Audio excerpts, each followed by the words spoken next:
There are people out there that have been praying for something to come through and it has not yet. There are people that are asking and questioning God, like, why, if I've been praying for this for years, why hasn't it come to pass yet?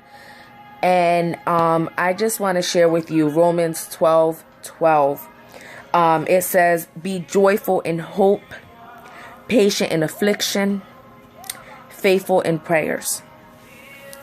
I just want to tell you that although you feel that God is not working because he has not spoken to you, he has not said nothing to you, or you just don't hear his still voice, I want to tell you that in silence, he is also working.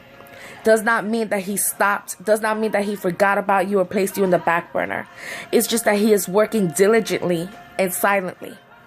I also want you to understand that although you feel impatient, and I know patience, listen, I know patience is hard because I have trouble with patience. I'm being worked on. But I want you to understand also that even that you're being still or anxious, do not be anxious for nothing. Just pray through it, worship your way through it, and just know that God is working. His word does say be still. Be still means be still, completely still in everything, and just know that he's got you.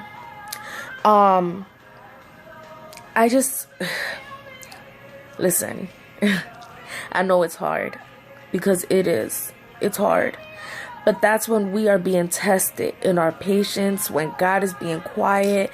That's when we're tested.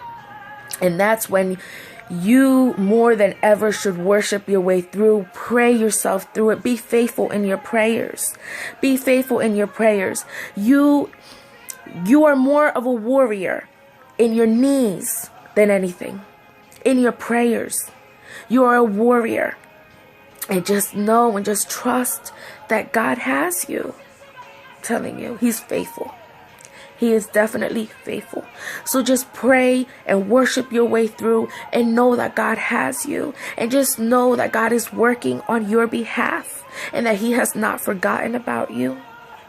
Just like we have detours, and just like sometimes, our GPS system tells us, oh, we have 2 hours to arrive to our destination. And sometimes it takes longer because we fall off track or there's a detour somewhere. And then from 2 hours, it becomes 3 hours because we get lost along the way and we get impatient and we start to get anxious and we're like, oh my God, where are we? And this and that. Listen, regardless of that, you still end up in your destination, whether it takes 2 hours, 3 hours, 4 hours, or 5 hours, but we still get to that destination. And that's how God works. Although that we may feel like we hit a detour, we will come right back around because God works in mysterious ways, and God will bring you back to that point where you need to be placed. God does not leave you astray, he will bring you back. Just trust in him. Just trust in him and trust in the process.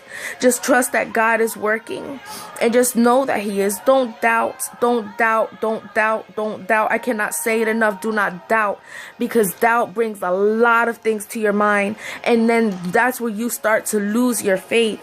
And when you are being tested is when your faith is being tested. And that's when you grow founder, you grow deeper, and you grow deeper in root in the word of God. Trust in him.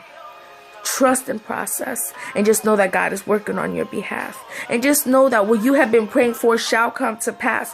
But it's not at your time, it is at God's time, because he knows the perfect timing in our life to release our blessings. Although you may be praying for healing, you may be praying for a child, you may be praying for a man of God, you may be praying for a lot of things, but just know that God has you. Just know that God has you wrapped in his arms, and he will fulfill what is in alignment with his word. If what you are praying for is not in alignment, pray that it slips through your fingers without you realizing it, because God has you. God knows you from beginning to the end. God knows you from before you were born. So just know that he knows what's good for you and what's not good for you. Worship your way through it. God bless you.